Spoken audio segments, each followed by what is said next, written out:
Tuhan, kita bertemu lagi dalam ibadah online hari ini. Mari kita persiapkan diri kita sungguh-sungguh seperti akan datang kepada suatu pesta untuk bertemu dengan Raja di atas segala raja. Sebelum kita mulai, mari kita berdoa. Bapa, terima kasih buat hari ini Tuhan.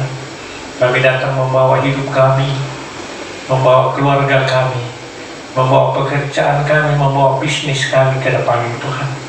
Kami persembahkan bagi kemuliaan dan kebesaran Tuhan. Hari ini kami mau dengan segenap hati, dengan segenap kekuatan akan mengikuti ibadah online ini dengan sungguh-sungguh ya Tuhan. Kami percaya bahwa Kau ada di dalam ibadah ini. Dari awal, pertengahan sampai selesai ya Tuhan. Beracara Tuhan. Karena kami tahu dan kami percaya bahwa 2-3 orang berkumpul, Namamu ditinggikan, dimuliakan, Engkau hadir Tuhan. Terima kasih Bapa, dalam nama Tuhan Yesus kami berdoa dan mengucap syukur. Haleluya. Kita yang siap beribadah online sama-sama katakan amin.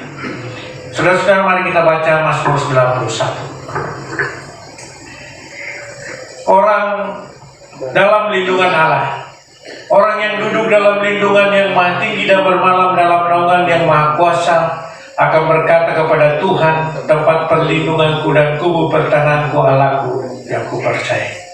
Sungguh Dia akan melepaskan engkau dari perangkap burung, dari penyakit sampar yang busuk. Dengan kepaknya yang akan melindungi engkau, di bawah sayapnya engkau akan berlindung. Kesetiaannya ialah perisai dan pagar tembok. Kau tak usah takut terhadap kedahsyatan malam, terhadap panah yang terbang di waktu siang, terhadap penyakit sampar yang berjalan di dalam gelap, terhadap penyakit menular yang mengamuk di waktu petang. Walau 1000 orang rebah di sisimu dan 10.000 di sebelah kananmu, tetapi itu tidak akan menimpa. Engkau hanya menonton jaringan matamu sendiri dan melihat orang-orang fasik. Sebab Tuhan ialah tempat perlindunganmu, yang maha tinggi telah membuat tempat perlindunganmu.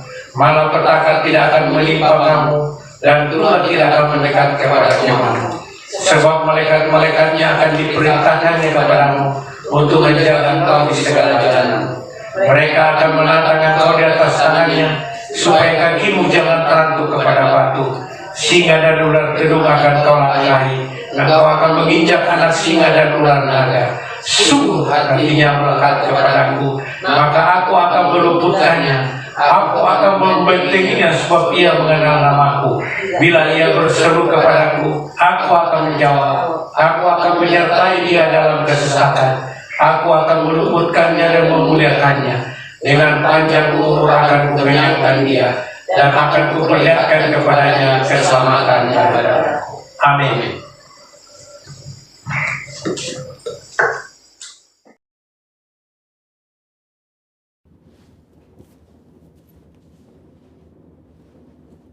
Shalom saudara, saya percaya kita dalam keadaan baik dan luar biasa.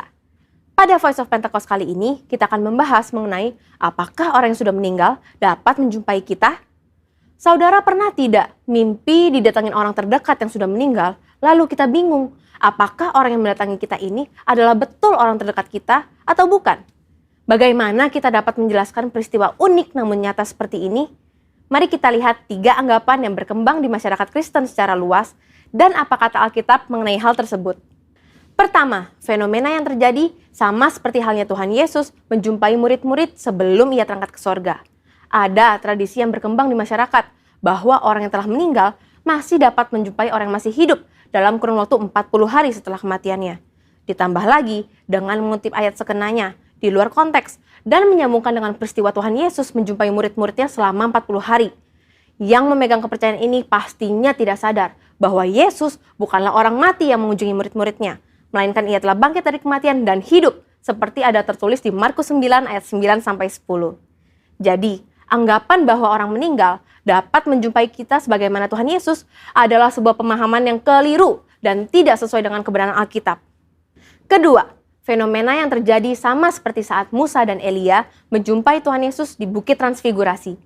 Sebagian orang mungkin beranggapan bahwa peristiwa ini dapat menjadi sebuah pijakan untuk menyatakan bahwa orang yang telah meninggal, yaitu Musa, menjumpai Tuhan Yesus dan bercakap-cakap dengan Yesus.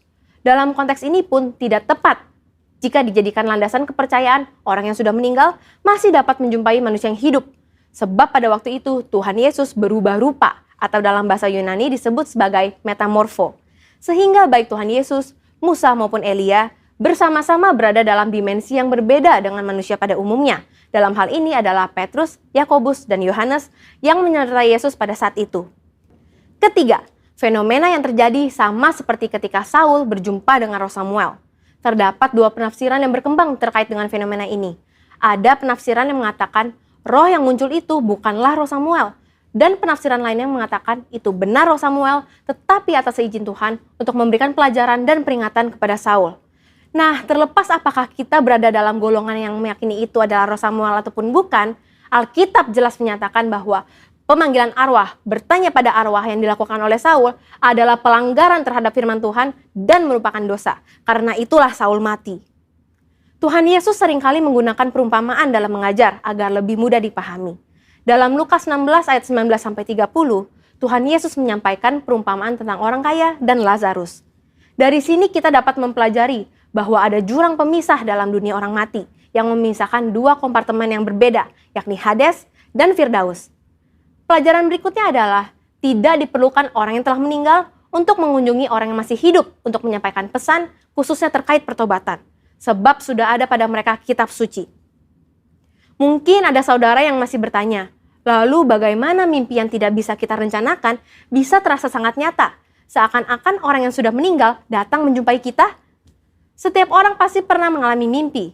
Terkait dengan mimpi, Leland Ryken, seorang profesor emeritus bahasa Inggris yang juga adalah penata gaya sastra dari Alkitab English Standard Version, dalam Dictionary of Biblical Imagery menjelaskan, arti dreams and visions adalah mimpi akan muncul sesuai dengan kondisi yang sedang dialami manusia pada hari itu. Seperti yang dicontohkan dalam kitab Yesaya 29 ayat 8. Saat seorang yang lapar bermimpi ia sedang makan, tetapi ketika bangun ia masih tetap lapar. Atau bisa juga saat merindukan seseorang hari itu, ia bisa bermimpi bertemu dengan orang tersebut. Dalam Alkitab, kita mendapati begitu banyak ayat yang menyatakan bahwa Tuhan menjumpai orang melalui mimpi. Tuhan memberikan pesan peringatan agar jangan sampai berbuat dosa. Tuhan memberikan pesan atau berbicara kepada orang tersebut. Tuhan mengabulkan permintaan, dan sebagainya. Namun, Alkitab tidak pernah menuliskan tentang orang yang sudah meninggal menjumpai orang yang masih hidup melalui mimpi. Jadi, sebenarnya siapakah yang dijumpai dalam mimpi orang-orang? Apakah itu setan atau roh jahat? Tentu tidak juga demikian. Dalam kedaulatan dan kasih-Nya, Tuhan bisa saja memberikan mimpi kepada kita, di mana dalam mimpi itu kita melihat orang yang telah meninggal dan penglihatan itu begitu sangat nyata untuk memberikan pesan penghiburan dan kekuatan kepada mereka yang masih hidup yang telah ditinggalkan oleh orang yang mereka kasihi. Namun, perlu dicatat bahwa tidak semua mimpi bertemu dengan orang yang telah meninggal adalah hal yang baik dan datang dari Tuhan. Sama halnya juga, bukan semuanya yang buruk dan datang dari iblis. Seperti dalam 1 Tesalonika 5 ayat 21, ujilah segala sesuatu dan peganglah yang baik. Maka dari itu, kita sebagai orang percaya tetap harus memiliki kepekaan dan ketajaman rohani dalam mengujinya. Saudara, untuk penjelasan lebih lengkap dari tim teologi kami, silakan cek link yang ada di atas atau scan QR Code yang tersedia. Salam integritas, Tuhan Yesus memberkati.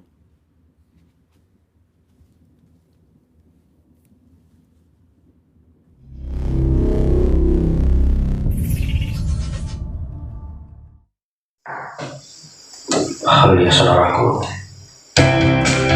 Mari kita arahkan hati kita. Kita buka hati kita untuk undang Dia. Dari karena Tuhan Yesus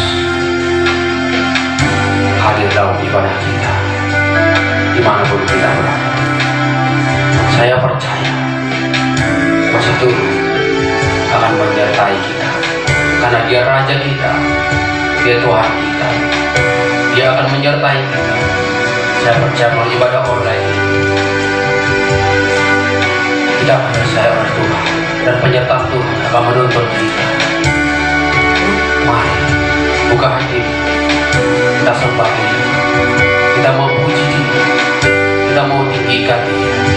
Haleluya. Kaulah Tuhan Raja kami. Kaulah Tuhan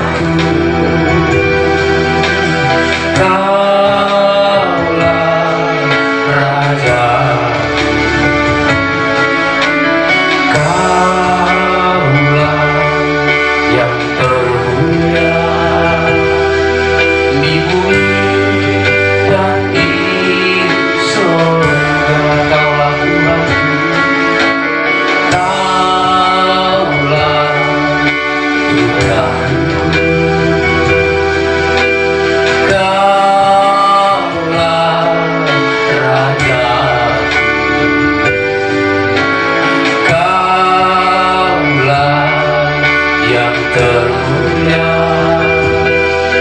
di bumi dan di sorga. Katakan ku sembah kau Tuhan, ku sembah kau Tuhan, ku puji, ku muliakan namamu. Ku sembah kau Tuhan, ku sembah kau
Tuhan kami telah menyembahnya kepada nama itu boleh menyenangkan hati ya.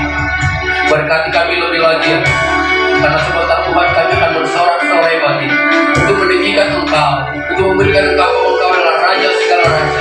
Engkau bertata di atas pujian kami, dan biarkan sukacita kami mengalir Tuhan untuk menyenangkan Engkau, untuk boleh Tuhan Yesus memuliakan Engkau, memujikan Engkau bahwa Engkau Raja segala raja, Engkau Tuhan kami, Engkau Allah kami, Engkau Allah yang dasar, Allah yang luar biasa. Terima kasih Tuhan Yesus, kami siap bersorak-sorai bagi menjadi dalam nama Tuhan Yesus Kristus.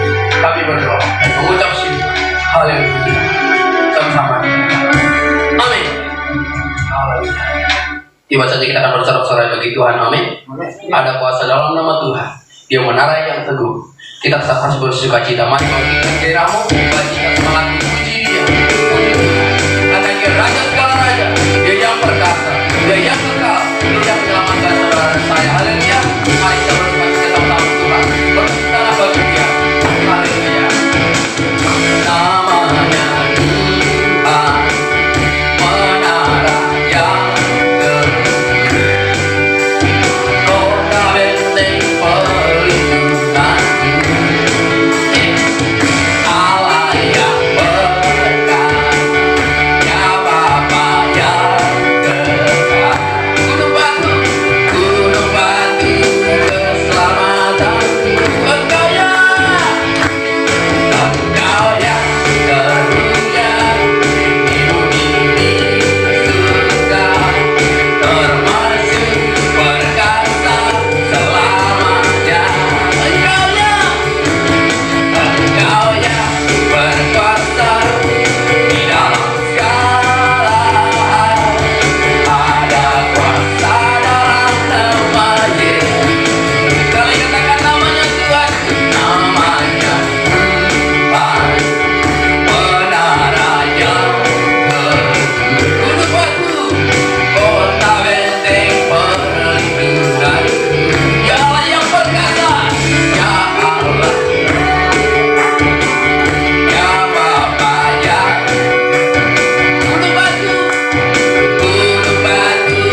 Saudara, kiranya pujian kita adalah boleh menyenangkan hati Tuhan. Tiba saatnya kita akan berikan yang terbaik untuk pujian Tuhan, saudaraku. Dan kita juga akan dipersiapkan persembahan saudara. Kita juga akan mendengarkan kebenaran firman Tuhan. Mari, siapkan hati. Mendengarkan kebenaran firman Tuhan. Haleluya. Mari saudaraku, kita akan saksikan, kita akan mendeklarasikan Pentakosta ketiga. Pentakosta ketiga. 1. Pentakosta ketiga adalah pencurahan Roh Kudus yang dahsyat di zaman now, melebihi yang terjadi di Azusa Street. 2. Pentakosta ketiga akan mengakibatkan penuaian jiwa yang terbesar dan yang terakhir sebelum Tuhan Yesus datang kembali. 3. Pentakosta ketiga akan membangkitkan generasi Yeremia, yaitu anak-anak muda yang dipenuhi Roh Kudus, cinta mati-matian kepada Tuhan Yesus, tidak kompromi terhadap dosa, dan akan bergerak untuk memenangkan jiwa. 4.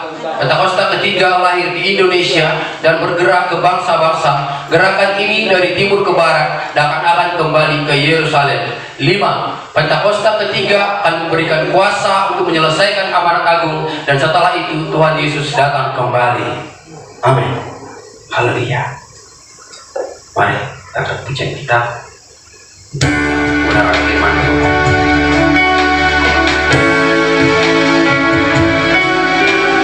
Sungguh besar setiamu, nyata di sepanjang hidupku. Caramu telayakkan kehidupanku.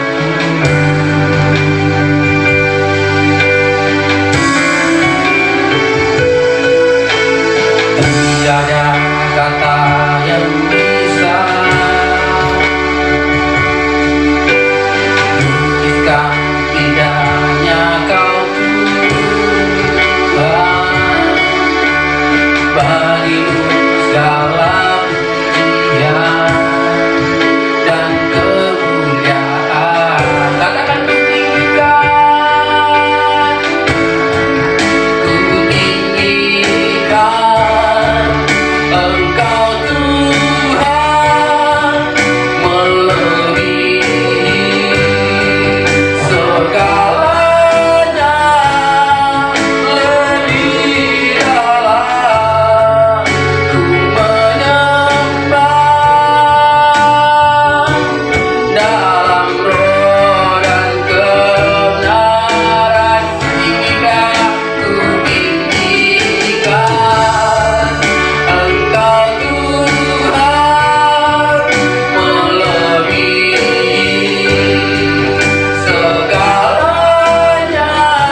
Shalom kepada seluruh jemaat yang dikasihi Tuhan. Saya percaya kita semua yang hadir dalam ibadah online ini tanggal 29, Minggu tanggal 29 Agustus tahun 2021, semua dalam kondisi yang bergairah untuk mendengar dan menerima berkat Tuhan. Oleh karena itu, saudara-saudara, sebelum kita merenungkan firman Tuhan, mari kita minta tuntunan Allah Roh Kudus. Bapa, terima kasih Tuhan untuk hari ini. Kami bersyukur boleh hadir lagi di dalam ibadah online GBI Grand Resident tanggal Minggu 29 Agustus 2021 Tuhan. Terima kasih Tuhan atas anugerah-Mu, atas kasih-Mu, satu minggu lain Kau menyertai kami. Bapak, terima kasih, urapi hamba-Mu, urapi kami semua, urapi, kuduskan mulut bibir hamba-Mu untuk sebagai penyambung lidah, sebagai duta kerajaan-Mu Bapa di muka bumi ini. Terima kasih dalam nama Yesus Kristus Tuhan kami berdoa dan mengucap syukur kepadamu. Yang siap terima firman sama-sama katakan amin. Bapak Ibu sekalian diberkati Tuhan, sebelum kita mendengar firman Tuhan, saya ingin menyampaikan bahwa hari ini juga tanggal 29 Agustus 2021 kita sudah mulai ibadah onsite. Dan selanjutnya sampai keluar lagi peraturan pemerintah dilarang berkumpul, maka kita akan. Tapi saya percaya Indonesia akan terbebas dari COVID-19 karena kita senantiasa menghardik memperkatakan dalam nama Yesus, COVID-19 diam, tenanglah. Nah, hari-hari ini angka sudah melandai, sangat melandai. Angka kesembuhan sudah sangat tinggi dan angka kematian sudah sangat menurun. Bapak dan Ibu sekalian, mari kita baca Mazmur 128 dengan perikop berkat atas rumah tangga. Saya baca buat kita semua. Nyanyian Siara, berbahagialah setiap orang yang takut akan Tuhan, yang hidup menurut jalan yang ditunjukkannya. Apabila engkau memakan hasil jerih payah tanganmu, berbahagialah engkau dan baiklah keadaanmu. Istrimu akan menjadi seperti pohon anggur yang subur di dalam rumahmu, anak-anakmu seperti tunas pohon zaitun sekeliling mejamu. Sesungguhnya demikianlah akan diberkati orang laki-laki yang takut akan Tuhan. Kiranya Tuhan memberkati engkau dari Sion, supaya engkau melihat kebahagiaan Yerusalem seumur hidupmu, dan melihat anak-anakmu dari anak-anakmu, damai sejahtera atas Israel. Hari-hari sudah hampir seminggu ini, Gembala Rayon kita dalam sapaan Gembala setiap pagi itu menyampaikan tentang merdeka dari konflik keluarga. Nah, pada hari Kamis itu sudah part 4, Jumat part 5 dan 6, nanti Sabtu itu part 6, dan hari Minggu itu libur. Topiknya itu merdeka dari konflik keluarga. Nah, saya tidak akan jelaskan karena saya melihat penjelasan dari Gembala Rayon itu sudah sangat bagus. Nah, ikuti sapaan Gembala tiap pagi yang saya share, dan kita mengerti di situ penyebab konflik rumah tangga itu ada dan bagaimana mengatasinya, itu jelas ada. Nah, di sini saudara-saudara, kita hanya membahas seputar Mazmur 128, berkat atas rumah tangga. Saya mengkhotbahkan ini di gereja kita itu mungkin sudah lebih dari 10 kali selama GBI berdiri tahun 2011. Hampir setiap tahun saya khotbahkan tentang ini, tapi selalu Tuhan memberikan rema yang berbeda-beda. Nah, saya telah mengapa ada Mazmur 128? Bukankah janji Tuhan itu sudah sangat sempurna atas setiap pribadi, setiap keluarga, dan setiap komunitas? Itu sudah banyak janji Tuhan. Tetapi apa? Nah, saya dimengertikan karena keluarga itu memang rancangan Tuhan. Karena Tuhan yang merancangkan bagaimana Adam dibuat tertidur dan diambil tulang rusuknya jadi Hawa, dan mereka disuruh menguasai Firdaus itu dan berkembang biak. Itu dalam perjanjian lama. Nah, dalam PB, Perjanjian Baru, mujizat pertama yang Tuhan lakukan itu adalah merubah air menjadi anggur di perjamuan nikah di Kana. Itu dalam Yohanes 2. Mujizat pertama. Nah, sasaran iblis untuk merusak, merancang rencana Tuhan itu melalui keluarga. Iblis tahu bahwa kalau keluarga berantakan, orang ini pasti berantakan. Dan memang banyak orang seperti itu. Saudara-saudara yang dikasihi Tuhan, kalau kita belajar dari kosakata, kata berkat berasal dari bahasa Ibrani, yaitu barakah. Dan diterjemahkan dalam bahasa Arab, barokah. Nah, Tuhan rindu kita semua diberkati dalam keluarga kita. Jadi jangan heran kalau ada sate barokah, ada toko barokah, ada bakso barokah, itu saudara kita. Tapi kalau kita selalu berkat, toko berkat, dulu kami punya langganan coklat di Jatinegara bersama dengan Bu Agnes, itu namanya toko berkat. Karena memang orangnya orang Kristen. Nah, Mazmur 128 ini merupakan bagian dari nyanyian syiara. Ketika umat Tuhan pergi ke Bait Allah, orang Israel itu 12 tahun ke atas umurnya. Setahun 3 kali mereka menuju ke Bait Allah. Ada apa di Yerusalem? Ada Bait Allah. Nah, dalam perjalanan mereka itu lagu Mazmur 128 ini dinyanyikan sekarang. Ini adalah satu kerinduan bagi mereka, yaitu setiap keluarga yang pergi menyembah ke Yerusalem dengan membawa persembahan korban. Nah, mereka itu pulang itu membawa berkat rohani yang nyata dalam kehidupan mereka sehari-hari. Rumah tangga berbicara mengenai suami, istri, anak, dan keturunan. Syaratnya adalah takut akan Tuhan. Kita harus berjalan dalam jalan Tuhan serta bekerja dan menikmati hasil dari tangan kita. Itulah sebabnya Tuhan suruh kita bekerja, berusaha untuk hidup. Maka suami-suami akan diberkati, istri-istri akan diberkati, dan anak-anak akan diberkati. Dan kalau kita diberkati Tuhan, artinya Tuhan mau kita menjadi saluran berkatnya bagi orang lain. Haleluya. Jadi itu tujuan Tuhan memberkati kita. Bukan untuk kita nikmati sendiri. Sampai nanti karena terlalu makan banyak, kita jadi sakit, kita komplain Tuhan. Tuhan mau kita menjadi saluran berkat. Kita mengelola berkat Tuhan, lalu kita menyalurkannya kepada mereka yang Tuhan tunjuk dalam hidup kita. Mazmur 28 itu ada 3 hal yang perlu kita pelajari. Yang pertama, berbahagia. Itu terdapat dalam Mazmur ayat 1, 2, dan 5. Berkat kebahagiaan disebut sampai 3 kali dalam Mazmur 128.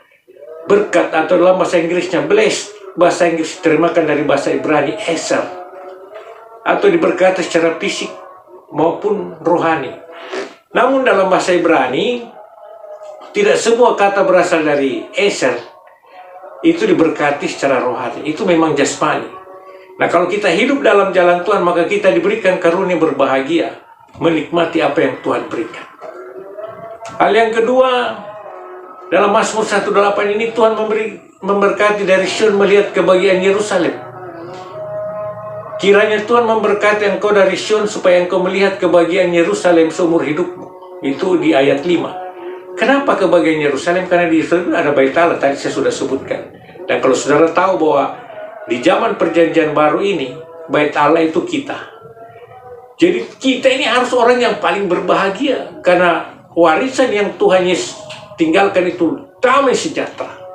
Jadi kalau ada yang tidak berbahagia, koreksi hidup kita. Karena kebahagiaan itu muncul dari dalam, dan kita tahu di dalam diri kita ini ada Tuhan, ada Roh Kudus, sesuai dengan 1 Korintus 3 ayat 16. Mazmur 128 juga dikatakan baik keadaanmu dan melihat anak-anak dari anak-anakmu. Nah, itu di ayat 26 dan 2b dan ayat 6. Melihat anak-anak dari anak berarti cucu kita, saudara. Kami ini sudah punya cucu. Kita melihat cucu itu senang, saudara. Pakai kadang-kadang kalau menangis hati saya itu, aduh gimana ya? Bagaimana supaya tidak menangis, rasanya lebih sayang dibanding anak kita pada waktu masih dulu, zaman dulu. Nah, syarat untuk menerima berkat rumah tangga dari sesuai dengan Mazmur 128 ini, yang pertama, takut akan Tuhan, itu ayat 1a dan 4b. Kemudian hidup menurut jalan Tuhan, itu di ayat 1b.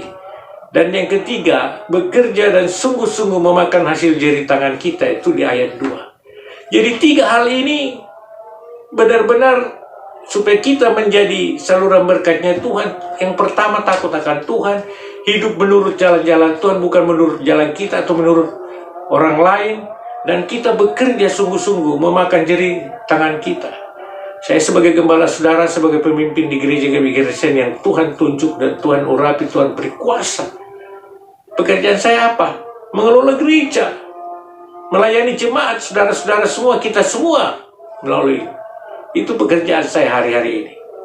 Berdoa. Nah, itulah berkat dalam rumah tangga ya. Walaupun dijanjikan ada berkat atas rumah tangga, tetapi harus kita tahu ada syaratnya. Takut akan Tuhan, hidup menurut jalan Tuhan, bekerja supaya kita melalui pekerjaan itu kita diberkati.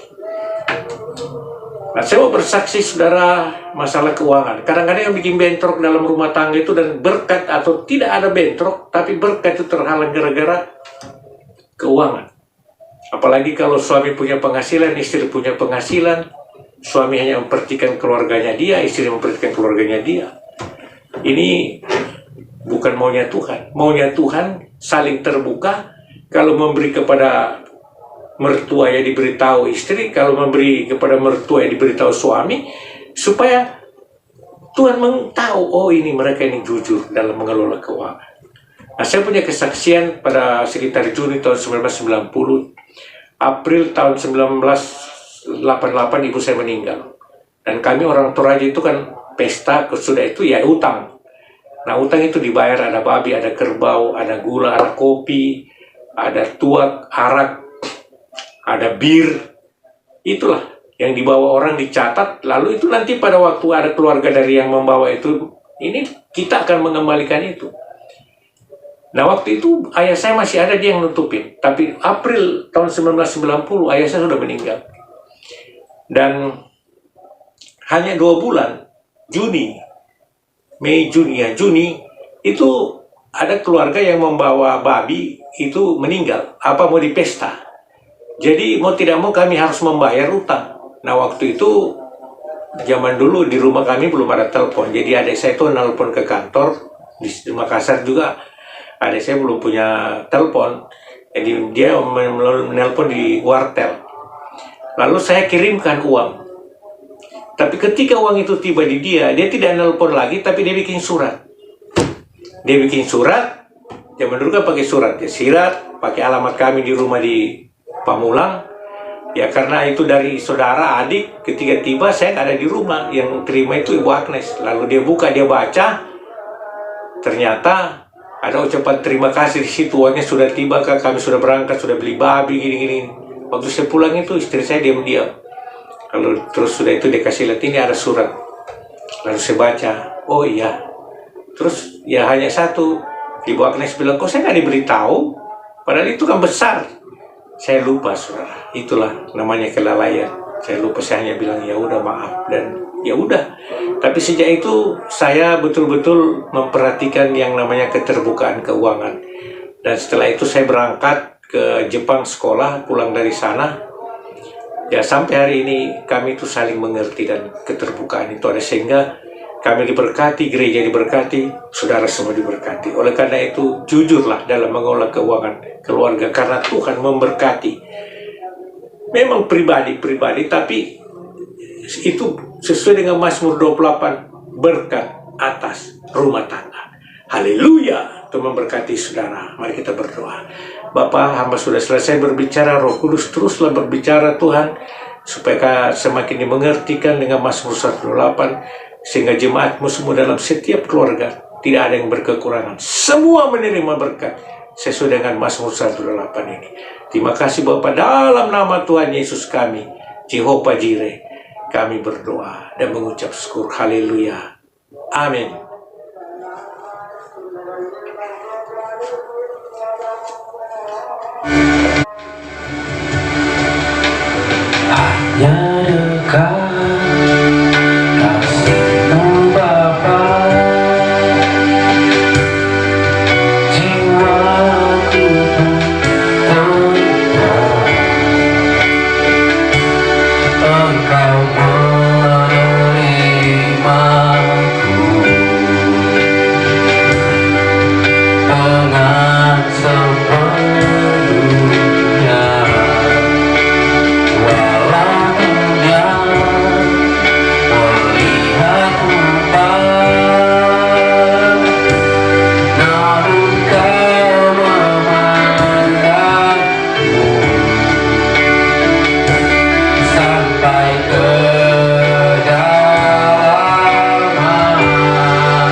di ujung acara ibadah online kita pengumuman bagi jemaat GBG Residen bisa melihat setiap waktu melalui grup kita, dan bagi saudara-saudara yang belum berjemaat di GBG Residen, kami ada senantiasa hadir di channel YouTube setiap minggu.